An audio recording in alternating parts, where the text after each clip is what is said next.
sanlibutan. Maawa ka, maawa ka sa amin.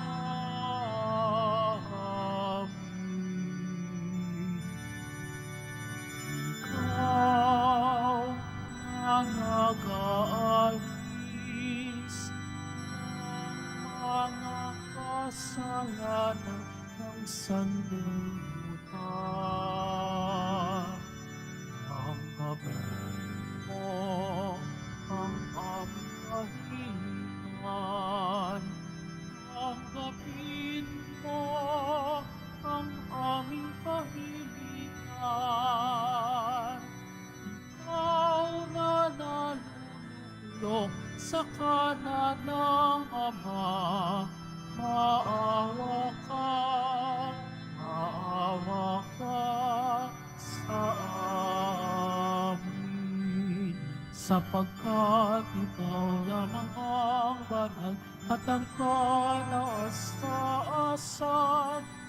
ikaw lamang Jesucristo, ang Panginoon. Kasama ng Espiritu Santo sa kadakilaan ng Diyos Ama. Amen.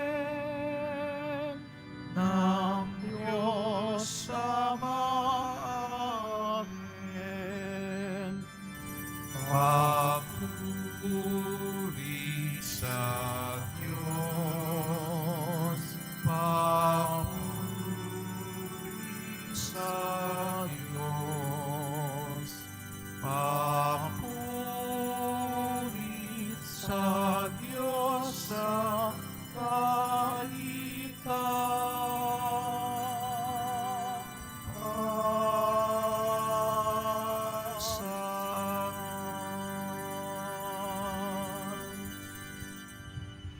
Manalangin tayo. Ama naming makapangyarihan, sa paggaganap ng Pasko ng Pagkabuhay, ikaw ay nakikipagtipan sa sangkatauhan. Ipagkaloob mong aming maisakatuparan ang pananampalatayang aming ipinagdiriwang. Sa pamamagitan ni Jesucristo, kasama ng Espiritu Santo, magpasawalang hanggan. Amen. Magsiupo muna ang lahat.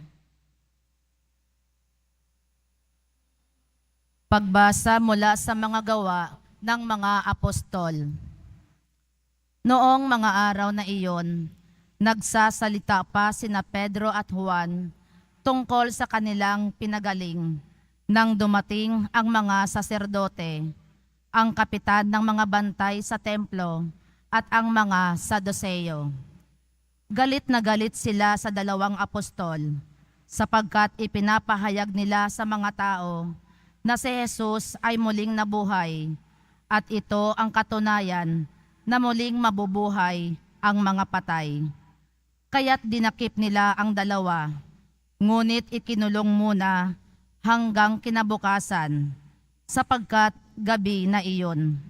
Gayunman, marami sa nakarinig ng kanilang pangangaral ang sumampalataya kay Jesus at umabot sa 5,000 ang bilang ng mga lalaki. Kinabukasan, nagkatipon sa Jerusalem ang mga pinuno, ang matatanda ng bayan at ang mga eskriba.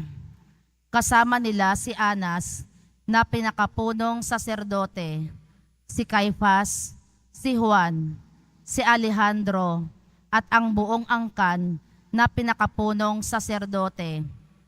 Pinaharap nila ang mga apostol at tinanong, "Sa anong kapangyarihan o kaninong pangalan ninyo ginagawa ang bagay na ito?"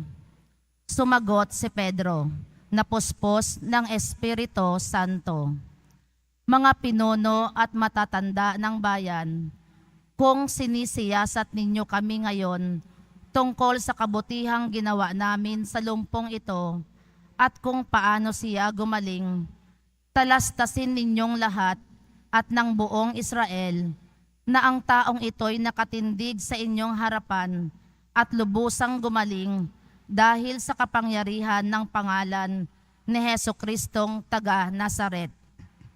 Siya'y inyong ipinako sa krus at muling binuhay ng Diyos ang Jesus na ito. Ang batong itinakwil ninyong mga tagapagtayo ng bahay, ang siyang naging batong panulukan. Kay Hesukristo lamang matatagpuan ang kaligtasan, sapagkat sa silong ng langit, ang kanyang pangalan lamang ang ibinigay ng Diyos sa ikaliligtas ng tao. Ang salita ng Diyos. Salamat sa Diyos.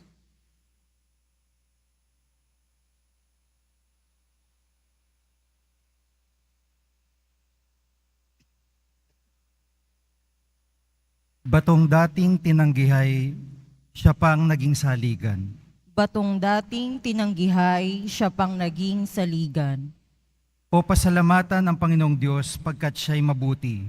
Ang kanyang pag-ibig ay napakatatag at mananatili. Ang taga-Israel bayaang sabihit kanilang ihayag. Ang pag-ibig ng Diyos ay hindi kukupas. Lahat ng may takot sa Panginoong Diyos dapat magpahayag. Ang pag-ibig niya'y hindi magwawakas. Batong dating tinanggihay, siya'y pang naging saligan. Ang batong natakwil ng nangatatayo ng tirahang bahay, sa lahat ng bato'y higit na mahusay. Ang lahat ng ito, ang nagpamalas ay ang Panginoong Diyos. Kung iyong mamasdan ay kalugod-lugod, o kahanga-hanga ang araw na itong ang Diyos ang nagbigay, tayo ay magalak, ating ipagdiwang. Batong dating tinanggihay, siya pang naging saligan. Kami ay iligtas, tubusin mo poon, kami ay iligtas. At pagtagumpayin sa layunit hangad, ang pumaparito sa ngalan ng poon ay pagpapalain. Magmula sa templo, ang pagpapalay kanyang tatanggapin. Ang poon, ang Diyos. Batong dating tinanggihay, siya pang naging saligan. Magsitayo na po ang lahat.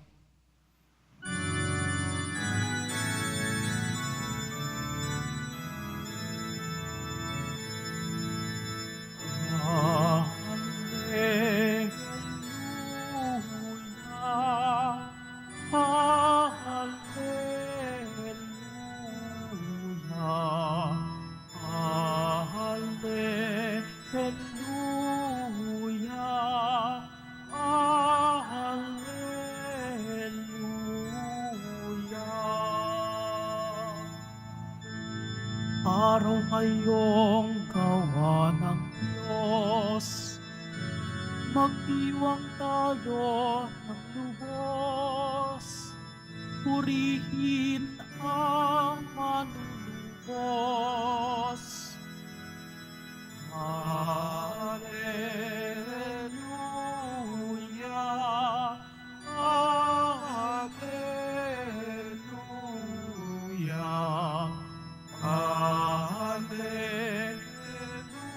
Alleluia, Alleluia.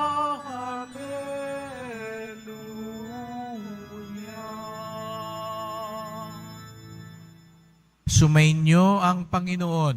At sumaiyo rin. Ang pagpapahayag ng mabuting balita ng Panginoon ayon kay San Juan. Papuri sa iyo, Panginoon. Noong panahong yun, muling napakita si Jesus sa mga alagad sa tabi ng lawa ng Tiberias. Ganito ang pangyayari. Magkakasama sina Simon Pedro, Tomas na tinaguriang kambal, Nathaniel na taga Cana, Galilea, ang mga anak ni Zebedeo at dalawa pang alagad. Sinabi sa kanila ni Simon Pedro, "Mangingisda ako." "Sasama kami," wika nila. Umalis sila at lumulan sa bangka. Subalit walang nahuli ng gabing iyon. Nang magbubukang liwayway na, tumayo si Jesus sa pampang. Subalit hindi siya nakilala ng mga alagad. Sinabi niya, "Mga anak, mayroon ba kayong huli?" "Wala po," tugon nila. Ihulog ninyo ang lambat sa gawing kanan ng bangka at makauhuli kayo, sabi ni Jesus. Inihulog nga nila ang lambat at hindi nila ito mahila sa dami ng huli. Sinabi kay Pedro ng alagad na minamahal ni Jesus, ang Panginoon iyon. Nang marinig ito ni Simon Pedro, siya'y nagsuot ng damit sapagkat tubad siya at tumalon sa tubig. Ang kasama niyang mga alagad ay sumapit sa pampang, sakay ng munting bangka, hila-hila ang lambat na puno ng isda. Hindi sila gaanong kalayuan sa pampang, mga 90 metro lamang. Pag-ahon nila sa pampang, ay nakakita sila doon ng mga baga na may isdang nakaihaw at ilang tinapay. Magdala kayo rito ng ilang isdang nahuli ninyo, sabi ni Jesus. Kaya't sumampa sa bangka si Simon Pedro at hinila sa pampangan lambat na puno ng malaking isda, 153 lahat. Ngunit napunit ang lambat kahit ganon karami ang isda. Halik kayo at mag-almusal tayo, sabi ni Jesus. Isa man sa mga alagad ay walang nangahas magtanong sa kanya kung sino siya, sapagat alam nila na siya ang Panginoon. Lumapit si Jesus, kinuha ang tinapay at ibinigay sa kanila, gayon din ang isda. Ito ang ikatlong pagpapakita ni Jesus sa mga alagad pagkatapos na siya'y muling mabuhay.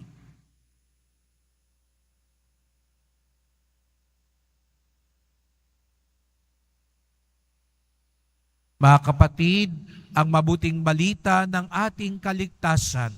Pinupuri ka namin, Panginoong Hesukristo. Magsiupo muna ang lahat. Magandang araw po sa inyong lahat at maligayang pagdating sa tahanan ng ating mahal na pong Jesus Nazareno. Pinabati din natin ang mga nasa online, lalo na po mga may sakit, nag-aalaga sa may sakit, at mga kababayan, mga kadeboto natin mula sa iba't ibang panig ng bansa daigdig na nais sumama sa pagdiriwang ng misa dito sa Quiapo, sa Basilica Minor at Pambansang Dambana ni Jesus Nazareno. Unang Biyernes, araw ng debosyon, araw ng mga deboto, at ngayong panahon ng muling pagkabuhay, lalo nating pinararangalan ang ating pinakamamahal. Kaya't bigyan natin ng papuri, parangal at pasalamat ang ating minamahal na Nuestro Padre Jesus Nazareno.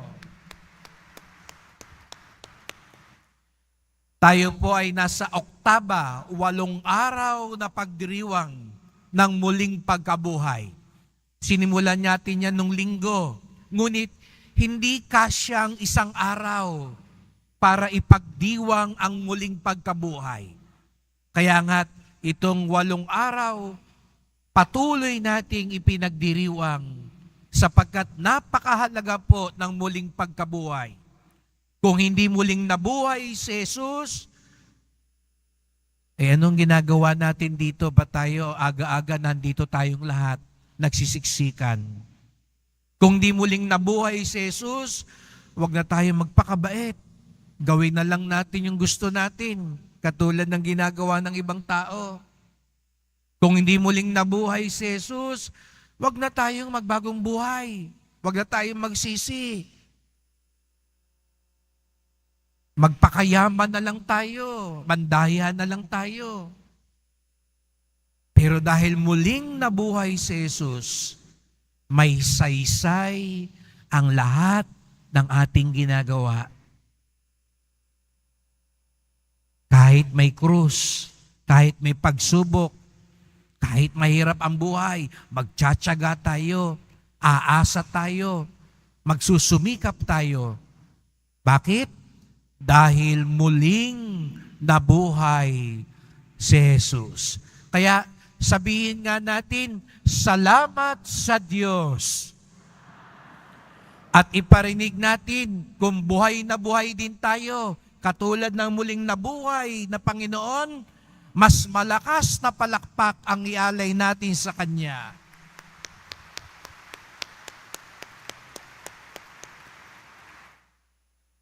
Kung mapapansin ninyo mga kapatid, ang mga pagbasa ng mga panahon na ito ay hindi lang tungkol sa muling nabuhay na Jesus Nazareno.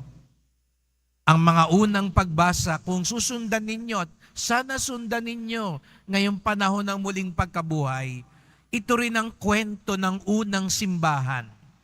Ang unang kapisanan ng mga sumunod kay Jesus Nazareno.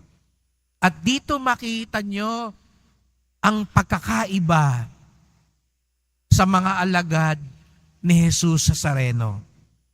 Kung dati-rati natandaan ninyo nung mahal na araw, sina Pedro at ang ibang mga alagad, nagkalasan, mga duwag, mga traidor, mga taksil.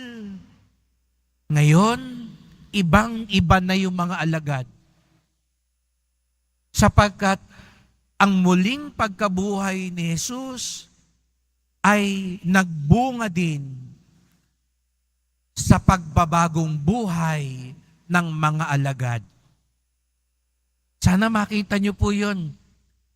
Hindi lang yung muling pagkabuhay ni Jesus ang ipinagdiriwang natin ngayon, kundi yung bagong buhay ng unang simbahan.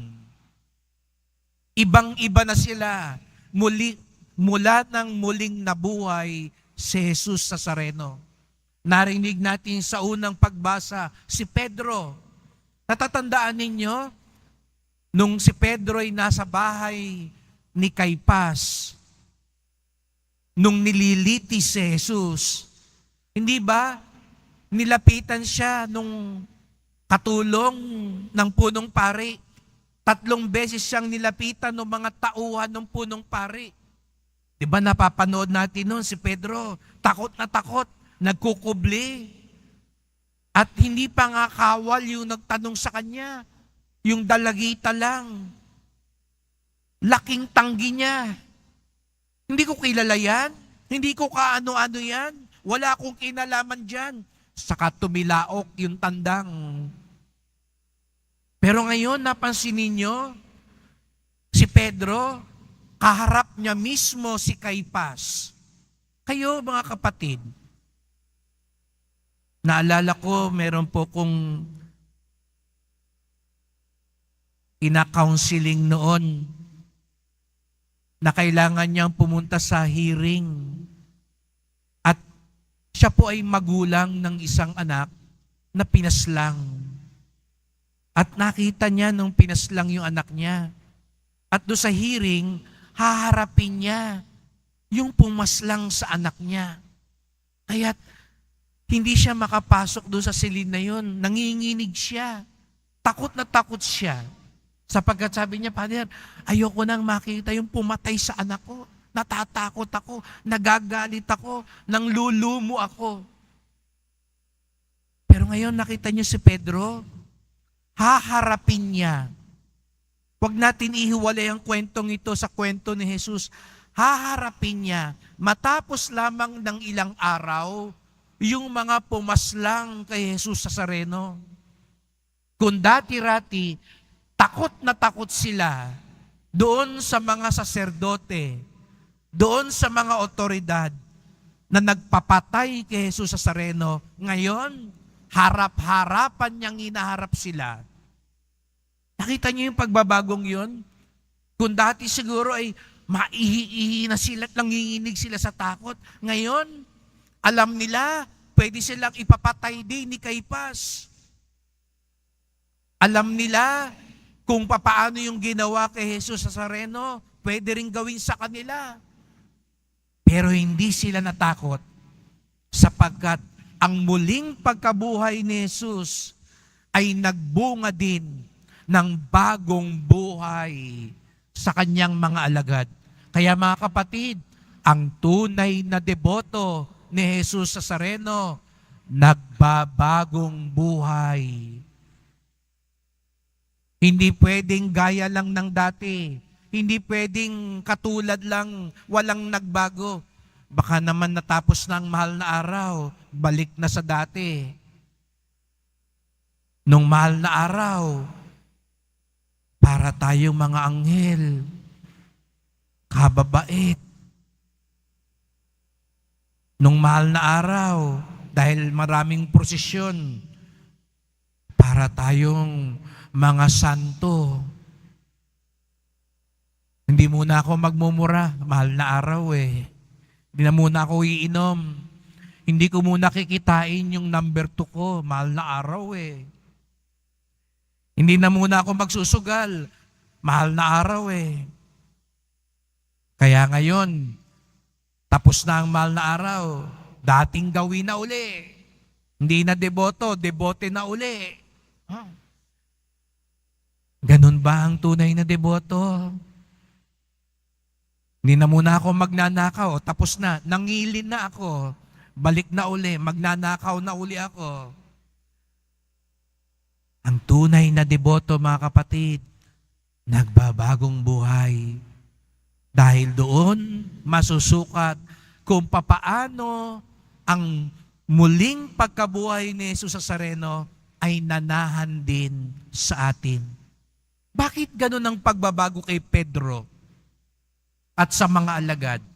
Sapagkat pinanumbalik sila ni Jesus. Narinig natin, naalala nyo nung Lunes, binili ni Jesus na muling nabuhay o nung anghel doon sa mga kababaihan, sabihin mo sa mga alagad ko, bumalik sila sa Galilea. Tatagpuin ko sila doon. Kaya bumalik sila doon. Pero nainip na siguro si Pedro, mangingisda ako. Sabi naman ng iba, sama kami. Yan, diyan tayo magaling eh. Sama kami. No? Nung nagbalik si Pedro sa dati niyang gawe, sama kami. Siguro pag may nakita tayong iba, balik sa dating gawe, gaya na rin ako. Nawala na, nakalimutan na lahat ng mga nagawa nung mahal na araw. Pero nung ginawa ni Jesus Nazareno, kinutsaba niya yung mga alagad niya? Sinumbatan ba niya? Nagpasiklab ba siya? Hindi. Pinatawad niya, pinanumbalik niya, at pinalakas niya. Yun ang susi sa pagbabagong buhay. Pinatawad, pinanumbalik, pinalakas.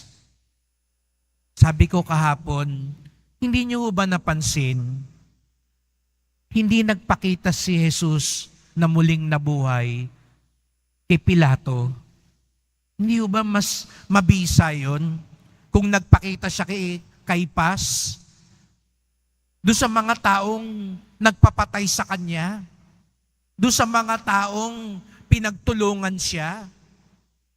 Hindi ba mas madali sanang mas maraming maniwala kung isang araw nagpakita si Jesus kay Pilato? Nakapamaywang pa, sabi niya, yung pinapatay mo, buhay na uli. Tayo siguro, di ba? Kung dati-rati inaapi ka, minamaliit ka, ngayon asenso ka na, siguro kating-katik ang bumalik doon sa mga taong yun. Sabi mo, ako ang nagwagi. Nasa na yung dati niyong minamaliit? Asenso na. Pero napansin ninyo, hindi yan ginawa ni Jesus Nazareno. Hindi kasi siya pasikat.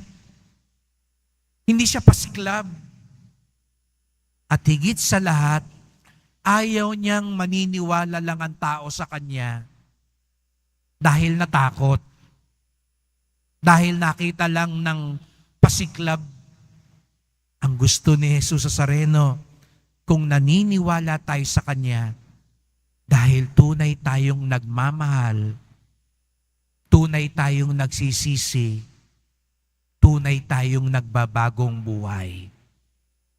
Kasi kung katulad ni Pilato, magbabagong buhay lang yun dahil sa takot. Pero ayaw ni Jesus yun, nabubuhay tayo sa takot. Ang gusto niya, nabubuhay tayo sa pagmamahal. Kaya mga kapatid, ngayong ipinagdiriwang natin ang muling pagkabuhay, sana dumaloy din yun sa atin. Baliwala po lahat ng biba-biba, aleluya, aleluya. Kung yung buhay na pinagtagumpayan ni Jesus sa Sareno ay hindi din mapapasa atin. Kaya nga, tuwing tayo'y nagsisimba, ito'y pagkakataon para patawarin, panumbalikin, at baguhin ni Jesus sa Sareno ang ating buhay. Kaya't sa pagpapatuloy ng misang ito, magdasal po tayo.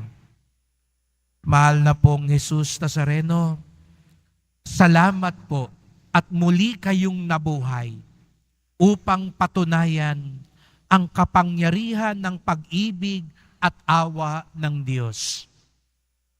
Ang muling pagkabuhay po ninyo, ang hudyat ng inyong pagpapatawad, pagpapanumbalik, at pagbabagong buhay para sa amin. Kaya tulungan niyo po kami laging magsisi, laging magsuri, laging magbalik loob sa inyo. Naririto na naman po kami, inyong mga deboto. Binubuksan ang aming puso para sa iyong mga himala at biyaya.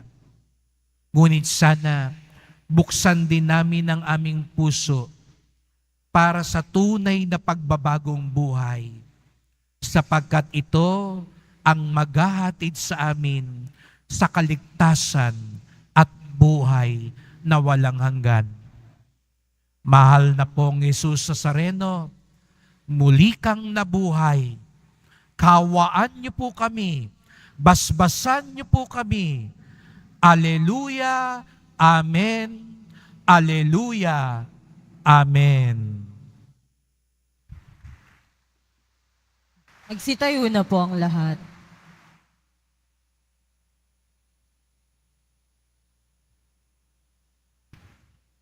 Mahal kong mga kapatid, atin ngayong iduhog ang ating mananatili sa ating piling ang Panginoong Jesucristo upang patnubayan ang gawain ng kanyang simbahan at upang samahan tayo sa pagharap sa lahat ng paghihirap at pagsubok. Ang ating tugon, Panginoon, muling nabuhay, pagpanibaguhin mo ang aming pananampalataya. Panibaguhin mo ang aming pananampalataya. Ang buong simbahan naway pagpanibaguhin ng biyaya ng Pasko ng muling pagkabuhay, manalangin tayo. Panginoong muling nabuhay, pagpanibaguhin mo ang aming pananampalataya. Sa lahat ng tao sa mundo, naway maibigay ang kapayapaang ibinigay ng Panginoong muling nabuhay sa kanyang mga apostol, manalangin tayo. Panginoong muling nabuhay, pagpanibaguhin mo ang aming pananampalataya. Ang mga nangangailangan, naway tulungan natin at bigyan sila ng makapapawi ng pagkagutom ng kanilang katawan at kaluluwa, manalangin tayo. Panginoong muling nabuhay, pagpanibaguhin mo ang aming pananampalataya. Ang mga may sakit at may karamdaman, naway makatanggap ng ginhawa at pag-asa mula sa mga tumutulong sa kanila, manalangin tayo. Panginoong muling nabuhay, pagpanibaguhin mo ang aming pananampalataya. Ang mga naunang lumisan sa mundong ito, naway tanggapin sa dalampasigan ng walang hanggan, manalangin tayo. Panginoong muling nabuhay, pagpanibaguhin mo ang aming pananampalataya. Tahimik nating idulog yung pa nating kahilingan. Diyos na aming Ama, ibinalik mo kami sa iyo sa pamamagitan ng muling pagkabuhay ng iyong anak. Dinggin mo ang aming mga panalangin at palakasin mo kami sa pagkapatoo sa aming pananampalataya sa muling pagkabuhay. Hiling namin ito sa ngalan ni Kristo ang aming Panginoon. Amen. Nagsiyaw po muna ang lahat.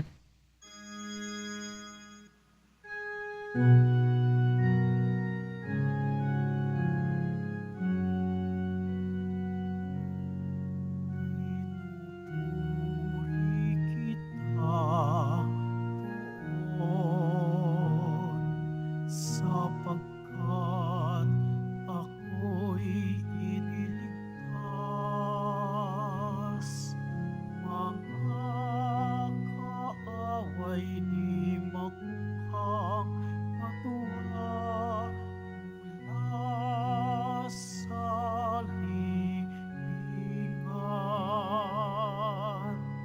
Tanggapin mo, O Panginoon, ang alay ng bayang nagdiriwang.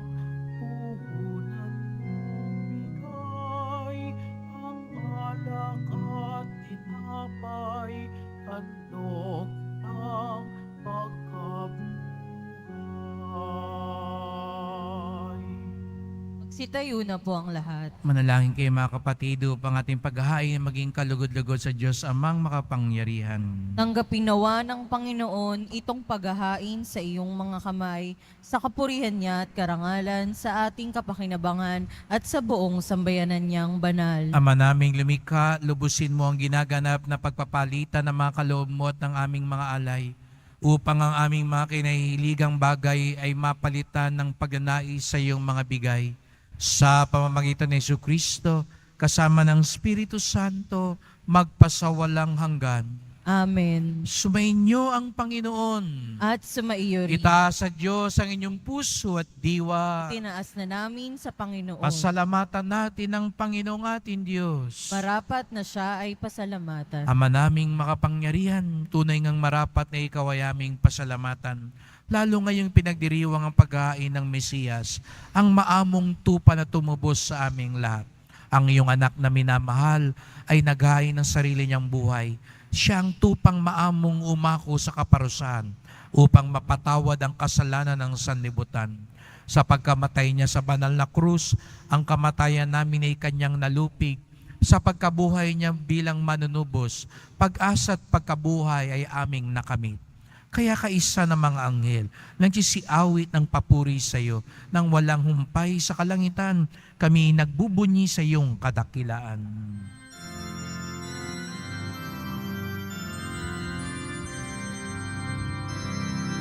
Santo, Santo, Santo, Panginoong Diyos ng mga hukbo.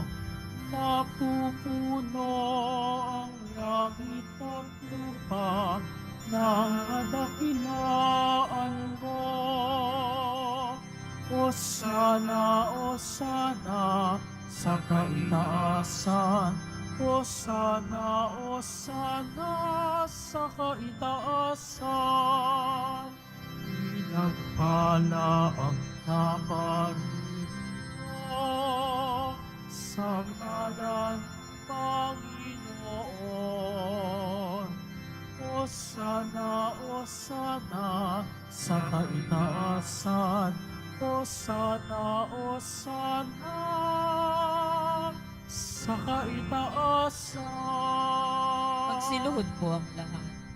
Ama naming banal, ikaw ang bukal ng tanang kabanalan, kaya't sa pamamagitan ng Espiritu gawin banal ang mga kaloob na ito, upang para sa amin maging katawan at dugo ng aming Panginoong Jesucristo.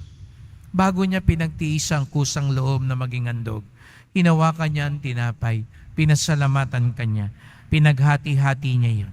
Iniabot sa kanyang mga lagad at sinabi, "Tanggapin ninyong lahat ito't kanin.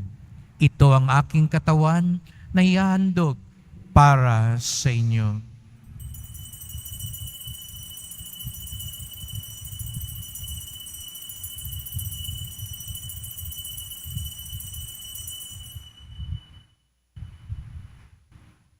Gayun din naman ang matapos sa hapunan, hinawakan niya ang kalis, muli kanyang pinasalamatan.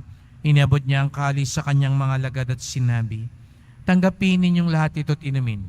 Ito ang kalis ng aking dugo, ng bago at walang hanggang tipan. Ang aking dugo na ibubuhos para sa inyo at para sa lahat, sa ikapagpapatawad ng mga kasalanan. Gawin niyo ito sa pag-alala sa akin."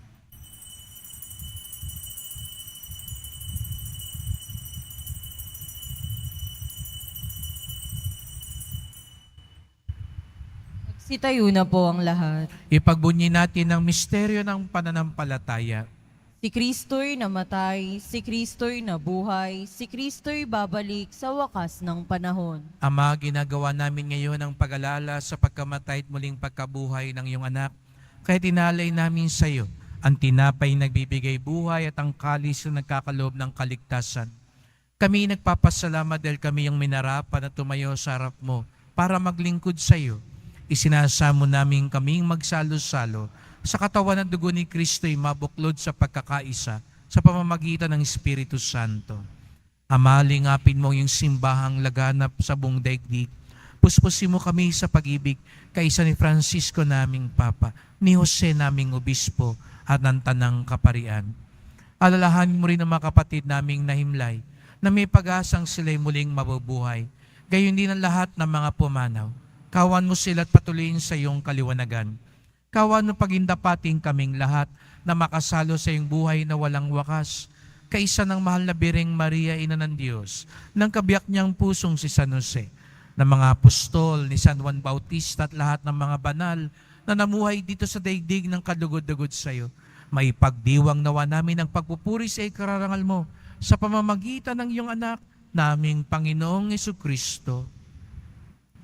Sa pamamagitan ni Kristo, kasama niya at sa Kanya, ang lahat ng parangal at papuri ay sa iyo, Diyos Amang makapangyarihan, kasama ng Espiritu Santo, magpasawalang hanggan.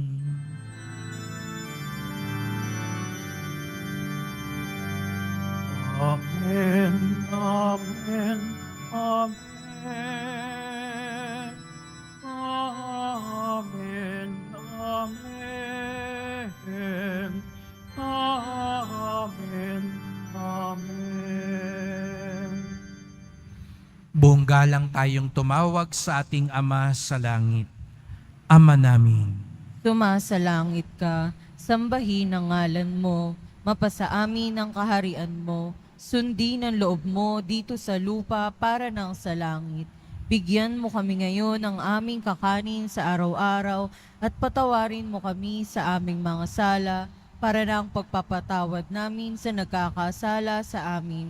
At huwag mo kaming ipahintulot sa tukso at iadya mo kami sa lahat ng masama. hinihiling namin kami adya sa lahat ng masama, pagkalooban ng kapayapaan araw-araw, iligtas sa kasalanan, ilayo sa lahat ng kapahamakan, samantalang aming pinananabikan ng dakilang araw ng pagpapahayag ng tagapagligtas naming si Jesucristo. Sapagkat sa iyo ang kaharian at ang kapangyarihan at ang kapurihan magpakailanman. Amen. O Panginoong Jesucristo, sinabi mo sa iyong mga apostol at ngayon sinasabi mo sa aming lahat dito, kapayapaan ang iniwang ko sa inyo, ang aking kapayapaan ay binibigay ko sa inyo.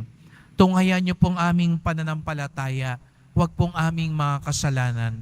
At pagkalooban niyo po kami ng kapayapaan at pagkakaisa, ayon sa iyong kalooban, kasama ng Espiritu Santo, magpasawalang hanggan. Amen. Ang kapayapaan ng ating Panginoon ay laging sumainyo. At sumaiyo rin. Magbigayan tayo ng kapayapaan ni Kristo sa isa't isa.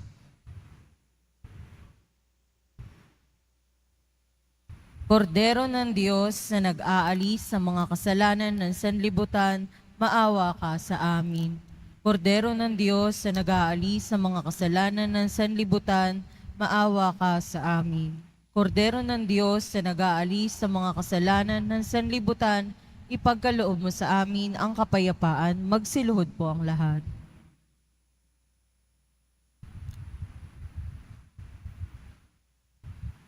Narito ang ating Panginoong Jesucristong muling nabuhay para sa ating kaligtasan. Ang kordero ng Diyos nag-aalis ng mga kasalanan ng sanlibutan, mapapalad ang inaanyayahan sa kanyang piging. Panginoon, hindi ako karapat-dapat na magpatuloy sa iyo, ngunit sa isang salita mo lamang ay gagaling na ako.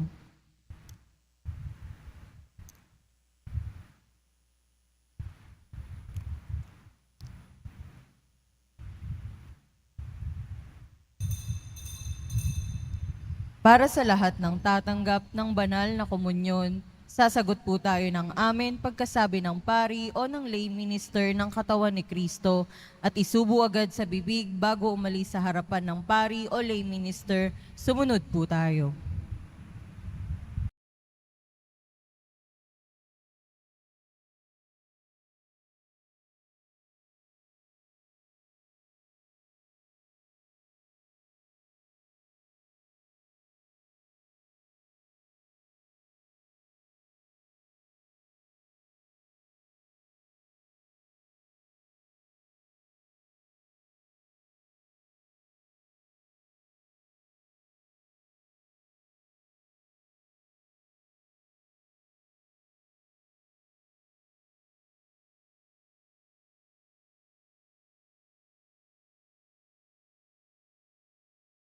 Manalangin tayo. Ama naming mapagmahal, ipagpatuloy mo ang iyong matapat na pagsubaybay sa iyong mga dinudulutan ng kaligtasan upang ang mga ipinagpakasakit na sagipin ng iyong anak ay makinabang sa pagkabuhay niyang nagbibigay galak.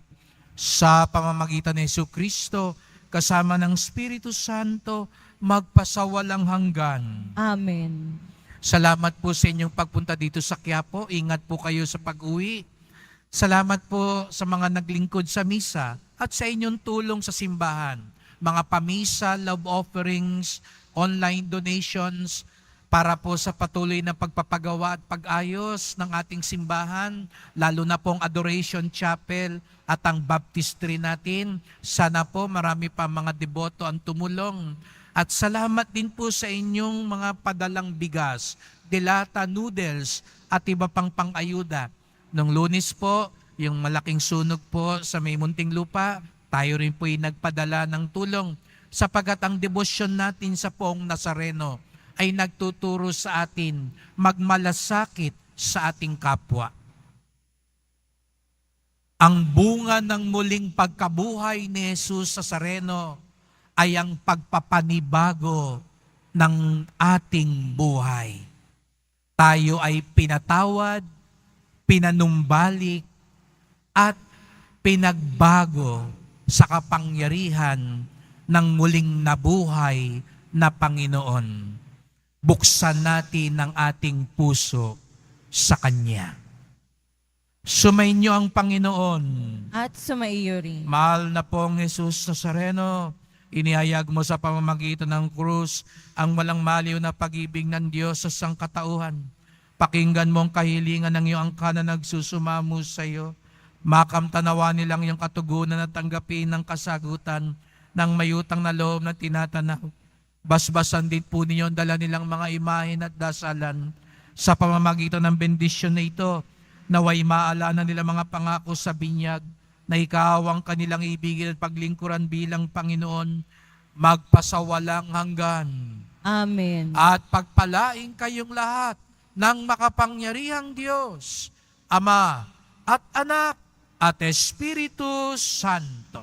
Amen. Humayo kayong taglayang lakas ng Poong Jesus Nazarenong muling nabuhay. Aleluya, aleluya. Aleluya, aleluya.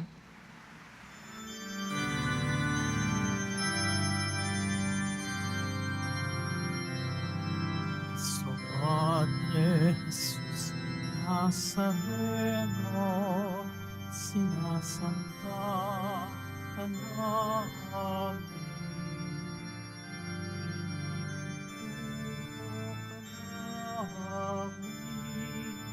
Aral mo ang aming buhay at kaligtasan, Nuestro Padre Jesus Nazareno, iligtas mo kami sa kasalanan. Ang krus mo pinamadalatan sa bisan ang kaligtasan. Nuestro Padre Jesus Nazareno, inarangal ka namin. Nuestro Padre Jesus Nazareno, Niluwalhati ka namin. Nuestro Padre Jesus Nazareno, inarangal ka namin. Nuestro Padre Jesus Nazareno, niluwalhati ka namin.